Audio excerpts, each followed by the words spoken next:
no doctor, no physician, no detergent, no washing powder to cleanse a sin of man. మనిషి నుంచి పాపాన్ని వేరు చేసే ఏ మందు ఇంతవరకు కలగబడలే, ఎవరూ లేరు. మరి ఎవరు శుభ్రం చేయాలా మనిషి పాపాన్ని? పుట్టుకతోనే పాపం. చీకట్లో స్త్రీ పురుషులు ఒకరి మీద ఒకరు వ్యామోహంతో తప్పు చేస్తే మనం పుట్టినా మనం పిల్లలు ఇట్లా అంటున్నానని తప్పదని జన్మ కర్మ పాపాలు. సో ఈ పాపంతో పుట్టిన మనిషి పాపంతోనే మరణిస్తున్నాడు.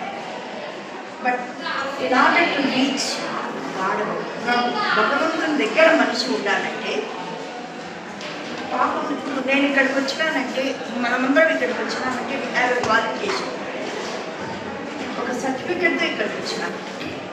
మరి హెవెన్కి వెళ్ళాలంటే we need a certificate.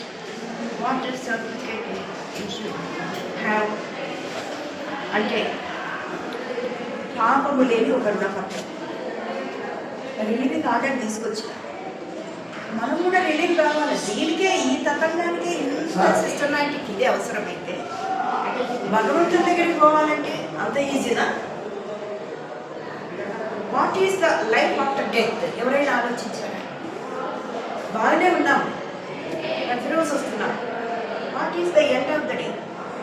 What is the last rest of the life? మిగిలిన జీవితం ఏంటి? అసలు ఉందా?